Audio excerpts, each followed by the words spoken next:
Hello and welcome back. Dear learners, in this series we have been discussing about the origin of the Russian language, its structure and nature. We have also discussed about the Russian alphabet and how in the Russian alphabet these 33 letters are pronounced and used in our Russian speech.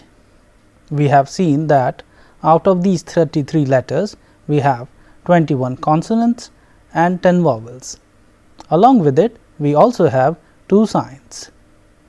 As you know that these 33 letters, they have their own distinguished sounds. Of course, especially these 2 sign symbols, Tyordy znak and Myaky znak, they do not have any sound, but they do have a role to play in words and expressions. Dear learners, you know that these consonants and vowels are pronounced separately, and when they are being combined together, the pronunciation is different. It was specially done so that you can understand the phonetics of Russian language. The basics of the phonetics of the Russian language, we talked about the usage of the vowels and consonants used together. We have also talked about the devoicing of consonants, as well as we have also introduced you to the usage of pronouns in Russian. We have seen that in Russian we have 3 genders, such as the masculine, feminine and the neuter. We have also seen the role of intonation as well as the role of stress sign. We have also given you a few examples like Moloko, Komnata, Oblaga, Pagoda, More, etc. Some of the examples belong to the neuter gender and the feminine gender.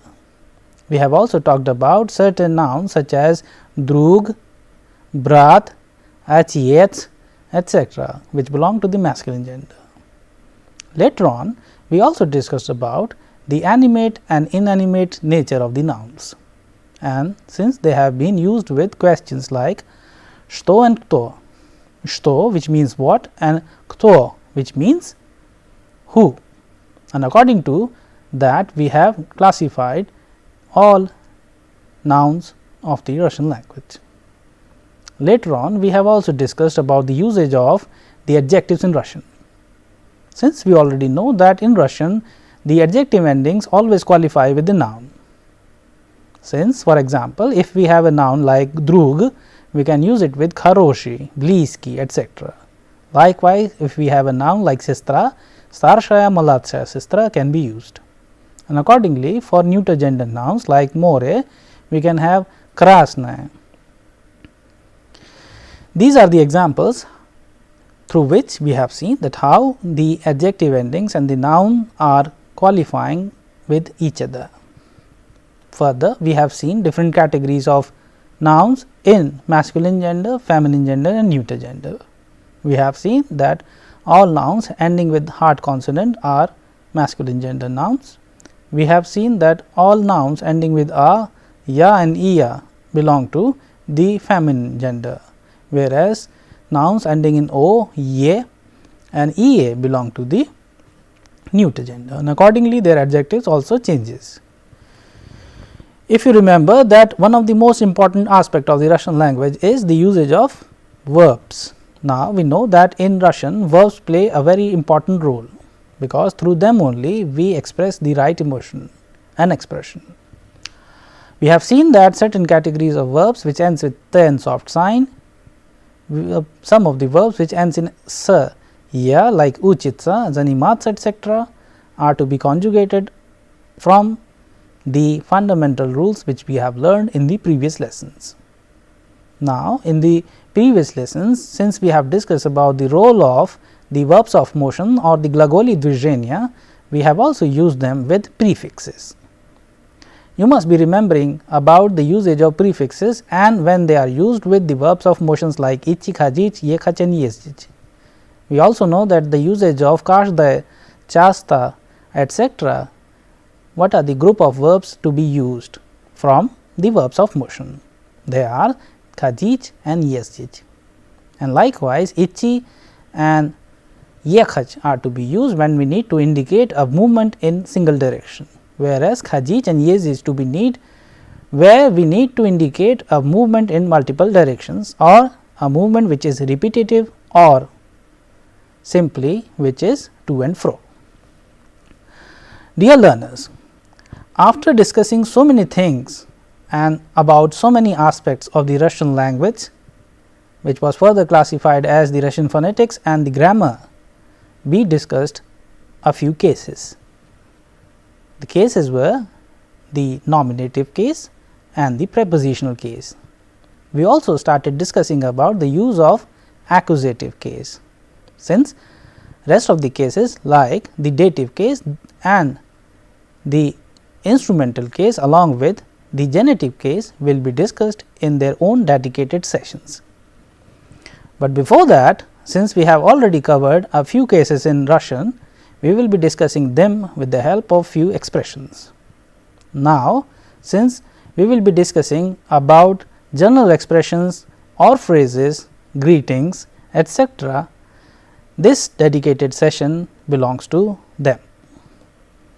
Dear learners, since Russian is a very rich language and according to that we also have so many expressions in Russian.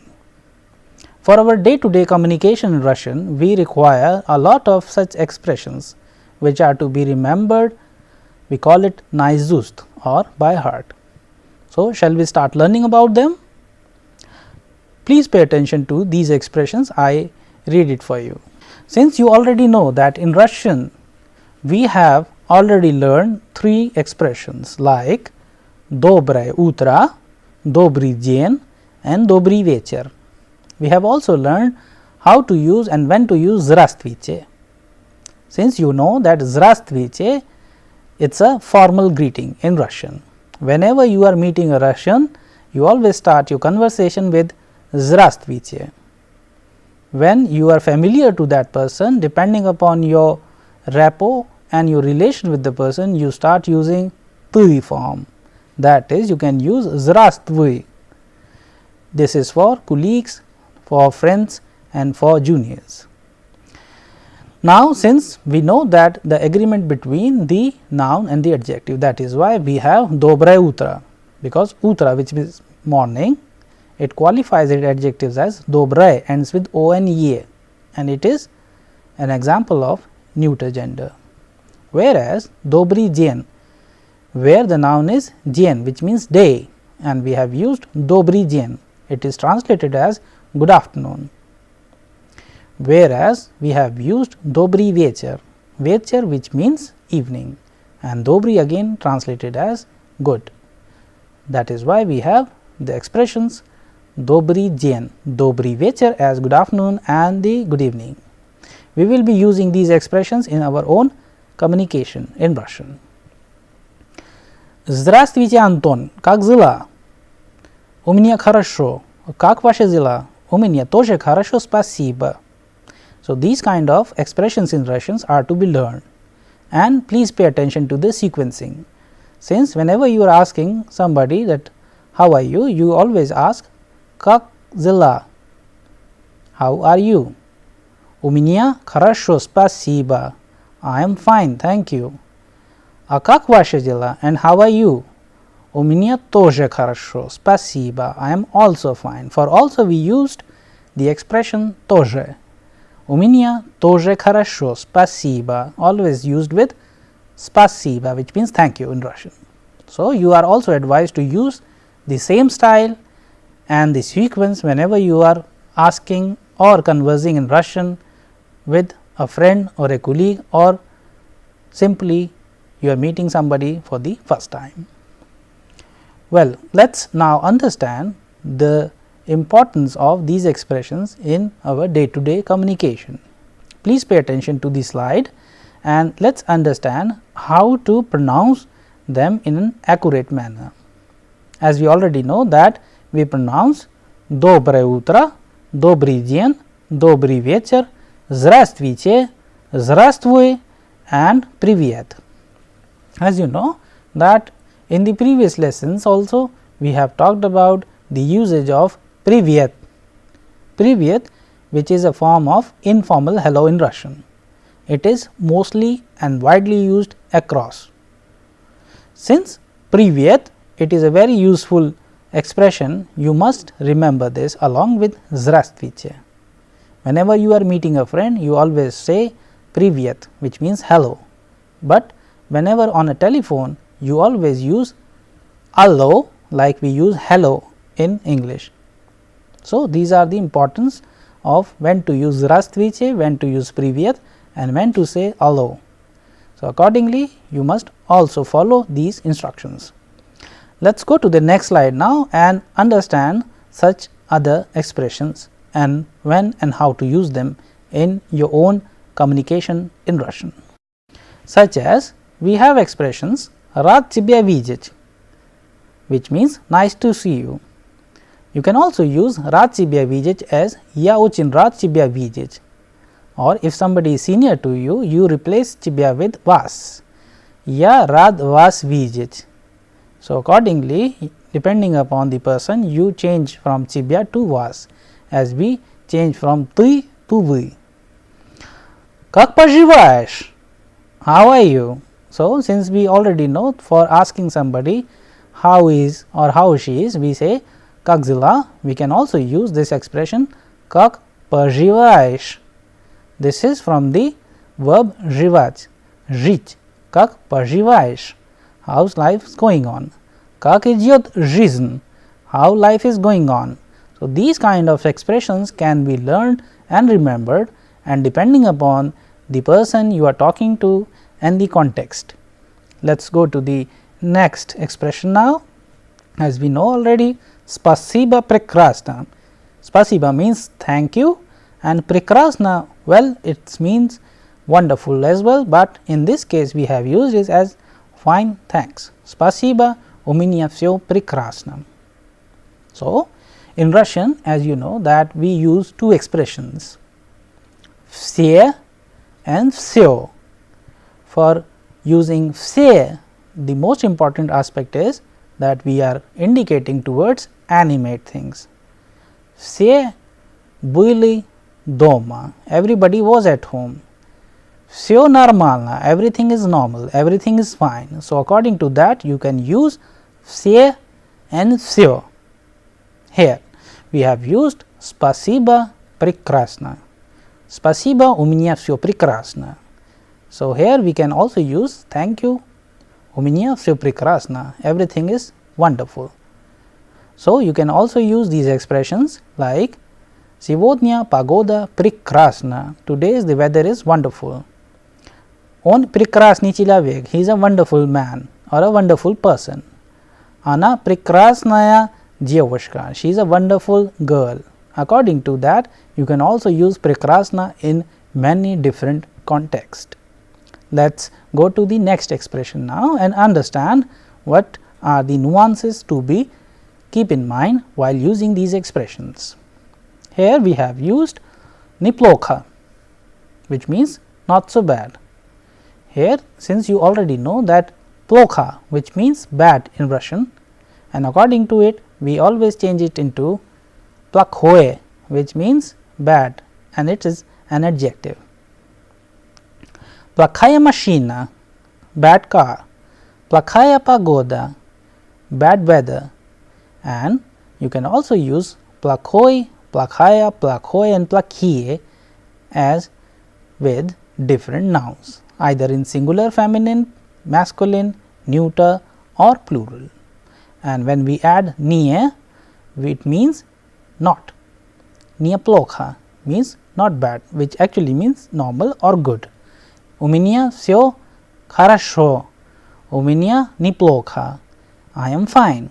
So, according to that, we express several meanings. Instead of choosing to say хорошо, we say неплохо, means so. Let us understand a few more expressions. Please pay attention to the expression and how it is pronounced and in the context when we use them. Как вас зовут? Which means what's your name? Как тебя зовут? What is your name? And we answer it with меня зовут. Здравствуйте. Как вас зовут? Меня зовут Антон. My name is Anton. So, according to that, you can also tell people about your name in Russian. Whenever conversing in Russian, you always start with Здравствуйте, как дела? У меня все хорошо. Как ваши дела? У меня тоже хорошо, спасибо. Как вас зовут? Меня зовут Антон. А как вас зовут? Меня зовут Ashok. These kind of examples of using names in Russian and in Hindi can be used in your own conversations, whether you are in a Russian speaking setting or when you are visited by Russians in India. Dear learners, we need to remember that in Russian language, context play a very important role, and you are free to choose certain expressions. So, there is no hard and fast rule that something is fixed or nothing is fixed. So, sometimes you are free to use your own expressions which you have learned, because we have been giving you these kind of choices. So, let us go to a few more such expressions like spasiba, which means thank you, then большое спасибо, thank you very much. According to that, if we want to use them in our own speech, we also say that спасибо большое or большое спасибо. Both of them are correct and can be used. Большое спасибо, which means thanks a lot, and спасибо большое also means thanks a lot. We also use an expression огромное спасибо. Огромное спасибо indicates even the higher degree, as we have used in this case as большое. Спасибо вам огромное. Это было очень приятно встретиться с вами. So, according to that, we always use verbs встретиться, to meet, познакомиться, to introduce, to meet somebody. Such are the examples, such are the verbs which are to be used in conversing in Russian while using these expressions. Let us now pay attention to the next expression. Here we have used не за что, пожалуйста, извините, простите. Here, if you pay attention to the не за что, they are separate, but when they are pronounced, it is always pronounced as не за что. Не за что means mention not. So, whenever you say spasiba, if somebody has done something for you, you say thank you, spasiba, and depends upon you that you want to use большое спасибо, спасибо огромное, etc. And the person in reply would use не за что, mention not, and it literally means what for, не за что. So, accordingly, you must please use these expressions as не за что, спасибо не за что. So, не за что will always be used in reply to spasiba. Well, let us go to the next expressions here, as we have used пожалуйста. We always use our conversation in Russian if we asking somebody, скажите пожалуйста, где находится дом номер 1. For example, if you are walking on a street in Russia, you need to ask somebody that where is the house number 1. You must use скажите пожалуйста, tell me please. That is why in Russian пожалуйста is oftenly used and almost every time used whenever you are asking somebody anything. Let us repeat this. Скажите пожалуйста, где находится дом номер 1. Вы можете мне помогать, пожалуйста? Can you help me please? Как вам надо помогать? Пожалуйста. Спасибо. Sometimes пожалуйста is also replaced by спасибо, and спасибо is also replaced by пожалуйста. So, instead of translating it as please, you can also translate it as thank you, depending upon the context. We will be discussing more about the usage of these expressions in the dialogues and in texts. Let us go to the next expression. The next expression is извините, простите. So, here извините and простите are used, but they belong to two different styles. Извините, пожалуйста, always asked like this, and it actually means excuse me please. Извините or извините пожалуйста. Мне надо идти. Извините пожалуйста, можно выйти. Извините пожалуйста, можете сказать, где находится ресторан? So, these kind of expressions can be started with. If you want to ask somebody or if you think that you are disturbing somebody, you always use извините. Извините пожалуйста, можете сказать, где находится ресторан Индия? Извините пожалуйста, можете сказать, где находится отель or гостиница Москва? So, these kind of examples can be used while walking streets on Moscow, or simply when Russians are visiting India, they might be asking you about certain things in the same manner. Well, it is entirely depending upon the context as well, but the second phrase простите, it always used in a different style. Простите, which also means excuse me, it is more or less used when a mistake or an error has been committed. So, you always use простите, пожалуйста, вы можете сказать еще раз? Excuse me please, can you repeat that once more? So, according to that, when to use извините and when to use простите are to be remembered. Let us go to the next section and understand a few more such expressions in Russian.